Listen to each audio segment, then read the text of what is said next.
Hi, if you're watching this video, you are likely registered to submit a traditional WPE portfolio in October 2024. This is the workshop for the October 2024 WPE for the reading set topic, Authenticity and Integrity in Art Conservation. My name is Betsy Gomez and I am the Associate Director of the Writing Proficiency Program. Program Coordinator Rose Mooney will be joining me in this presentation. Please make sure to bookmark our website, which is www.umb.edu/WPE. Our website houses some helpful content, such as the detailed WPE portfolio requirements, grading criteria, WPE schedule, and copies of our resources, like the grid notes and these PowerPoint slides. You may also book quick question or hold release appointments via the links on our website's main page.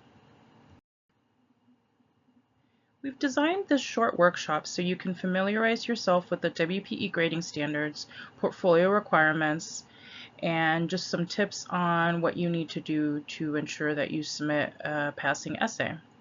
We'll go over the submission process and submission schedule.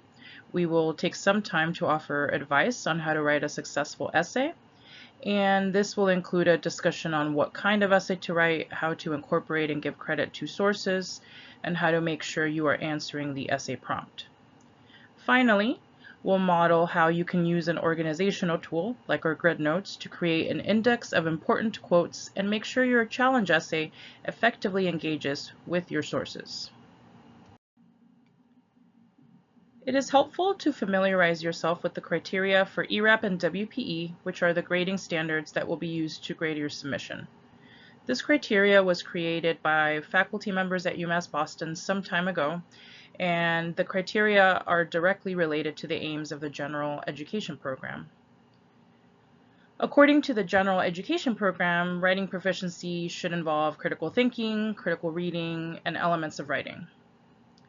These three capabilities are demonstrated within an essay by the following criteria.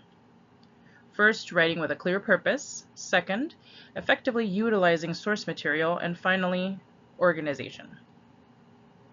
Keep in mind that you are not expected to write a perfect essay. The graders expect your essay to demonstrate intermediate proficiency in writing. This means that the WPE is not a spelling or grammar exam. The graders care more about what you think and how you work with sources. You are being graded on whether your essay clearly answers the essay prompt, on whether you engage with and utilize your sources in a way that supports your answer to the prompt, and on whether your essay is organized in a clear and understandable manner. It's very important that you write an essay that shows your thinking and point of view. We'll continue to remind you about this throughout the workshop. It's that important. WPE challenge essays are graded on a scale of 1 through 9. Developing essays earn scores between 1 and 3. Proficient essays earn scores between 4 and 6, and exemplary essays earn scores between 7 and 9. To pass the WPE, your essay must earn a score of 4 or higher from 2 different graders. Course papers provide a supporting role. Graders may consult them to assist with difficult decisions. For example, if your challenge essay is strong in the areas of focus and organization, but not as strong in source use, the graders may take a look at your course papers to see if they demonstrate proficiency in this category. Writing with a clear purpose involves having a sustained focus on a position, argument, or inquiry. Your position, argument, or inquiry are determined by what you think, usually in response to a prompt or assignment. Your challenge essay should focus on answering the prompt on page 1 of the Authenticity and Integrity in Art Conservation reading set. Remember that the prompt is asking you to answer what is artistic authenticity and how and why can it be compromised by and or enhanced by restoration and conservation efforts. Effectively utilizing source material involves carefully selecting, integrating, and explaining source material, and then meaningfully applying that material in service of your essay's purpose. Effective use of a source means moving beyond summarizing the ideas in text and towards meaningful engagement with those ideas. The source material you need to use for the October WPE are the 3 readings in the October WPE reading set by Vogel, Van Zaze, and Lerner. Please do not include any sources not in the reading set. Make sure that your essay engages in conversation with the sources by connecting their ideas to your own essay's purpose and argument. Make sure that your essay relates the source's ideas and materials to your own ideas and make the relevance explicit. And then make sure to explain and contextualize anything that you use in the sources, from the sources, possibly by briefly reviewing the source's argument, putting their ideas into your own words, or illustrating them with fresh examples. Organization guides the audience from paragraph to paragraph with effective transitions, and then your sentences in a well-organized essay form coherent paragraphs. Organization indicates awareness of the fact that your reader needs to be guided through the flow of your ideas. In a proficient essay, each paragraph signals a new idea and how that idea is explicitly related to the previous paragraph and the overall purpose of the essay. And a proficient essay also includes sentences that express meaning to the reader, and each sentence has a meaningful connection to the other sentences in the paragraph. Again, the WPE is not a spelling or grammar exam. We want your ideas. So an essay that is strong in organization might have some, surface level errors, but is understandable, and the readers will be able to understand where you're going from point A to B to C and so on. The current WPE requirements are the challenge essay of 1,500 words or longer and 3 course papers. 1 course paper should be 1,250 words or longer, and the other 2 course papers can be 750 words or longer. If this is your first semester at UMass Boston, meaning you transferred into the UMass Boston in fall 2023, you're allowed to submit 2 course papers. 1 paper should be 1,250 words or longer, and the other paper can be 750 words or longer. All students submitting a WPE portfolio must write a challenge essay answering the WPE prompt. You'll also be given a link to the confirmation form closer to the submission deadline. That's a form that you will need to fill out when you submit your portfolio. And this form includes an honesty statement and a brief survey. Course papers submitted in your WPE portfolio should come from UMass Boston courses. You're allowed to submit 2 essays from your intermediate seminar or CRW 282. You should try to include at least 1 paper from a course that is at a 200 level or higher. Ideally, your paper should use sources, and a source can be anything from a journal article, book, lecture, or work of art. Ideally, all papers should be analytical and present an argument. This means that personal narratives and reflections or creative writing pieces like short stories or poems are not acceptable. With advanced approval, you may be able to submit a paper based on observation, like a lab report or a case study, and you should feel free to email these papers to us at writing.proficiency@umb.edu so we can take a look at them. In general, you can also email us your papers if you're second guessing whether or not they are appropriate to include in your portfolio. Finally, if you're worried you don't have enough or any course papers, please still send us an email and we'll work something out with you. We do want you to submit your portfolio. Yes, everyone submitting a WPE portfolio does have to write the challenge essay.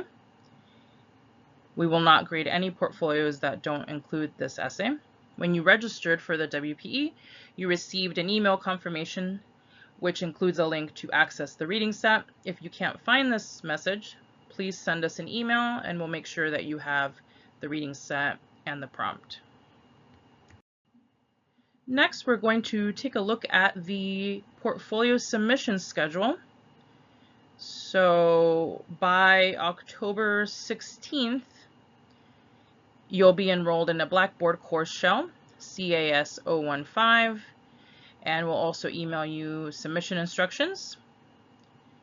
By October 18th, by 11:59 p.m., you should upload your portfolio to Blackboard. The week after, October 22nd to the 25th, we'll be grading submissions, and results will be sent by email, most likely after 5 p.m. on October 25th.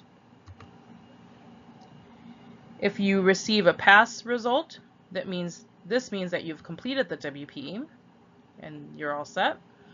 If you unfortunately receive a retake result, it means that the WPE graders did not find that your submission met the grading criteria. If you do receive a retake, make sure to sign up for retake counseling, which will take place from October 28th through November 1st. During your retake counseling appointment, you will meet with a faculty member via Zoom to go over your results and review the grader's comments on your portfolio. You will also have the opportunity to revise your essay using the feedback from your retake counseling appointment. Revisions are due a week after your counseling appointment and are only accepted if you meet with a retake counselor. Revisions will be graded by two new faculty members. If your revision attempt is found, to be proficient, you'll be done with the WPE. If your revision attempt is not found to be proficient, you will need to attempt the WPE again. The next WPE will be for a January 2025 submission, with registration opening on our website on December 2nd. If you are looking to graduate by May 2025, January 2025 will be your last chance to complete the WPE in time for a May 2025 graduation. We are now moving to the advice portion of our workshop. These are just a few tips to keep in mind as you start working on your WPE challenge essay. The most important component of a WPE challenge essay is your own thinking. If you don't express your ideas and provide logical support for your own ideas, you will not pass the WPE. Remember that the grading standards, focus, source use, and organization are all tied to your own thinking. Our first pieces of advice include a few do's and don'ts. Our first don't. Don't write a report. Do write an essay. Do use the reading set sources, but don't over-summarize. Do engage with the sources.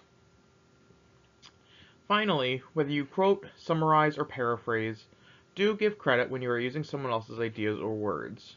Always give credit. We will break down this advice in more detail on the next couple of slides. The main difference between a report and an essay is that a report may have a lot of summary and is meant to inform the audience about something. An essay has a small amount of summary.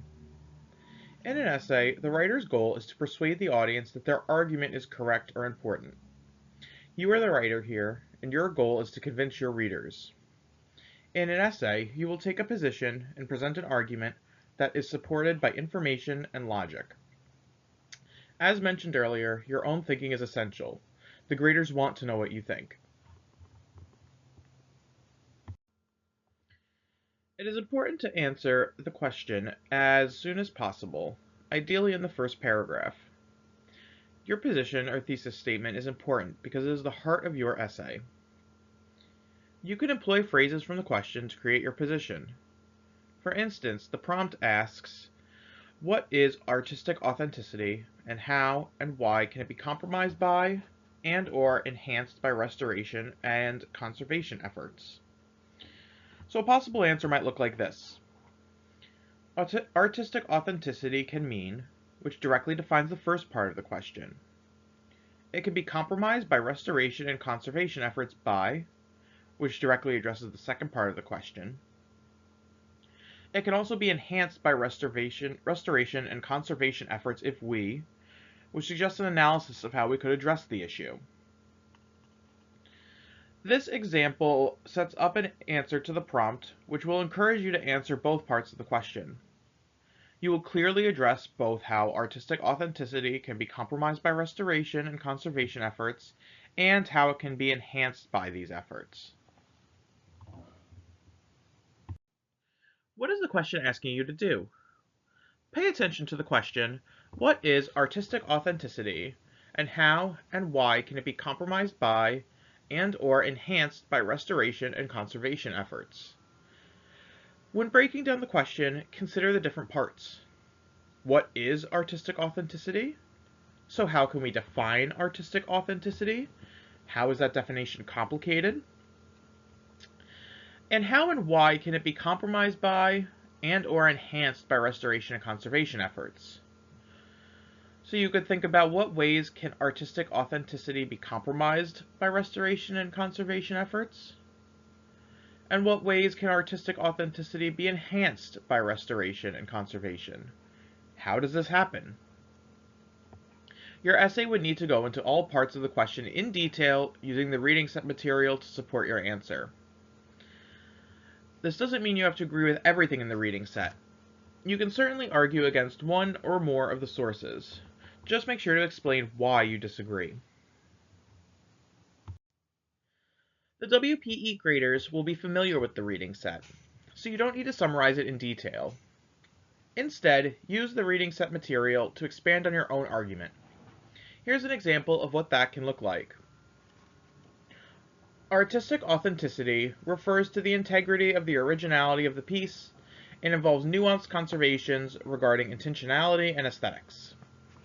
In Authenticity and Artist's Intent, Key Concepts and Stumbling Blocks, Vivian van Says discusses how Nicole X, a Dutch art historian, argues that authenticity of art can rest with the beholder in the form of aura, how the piece is experienced by the audience.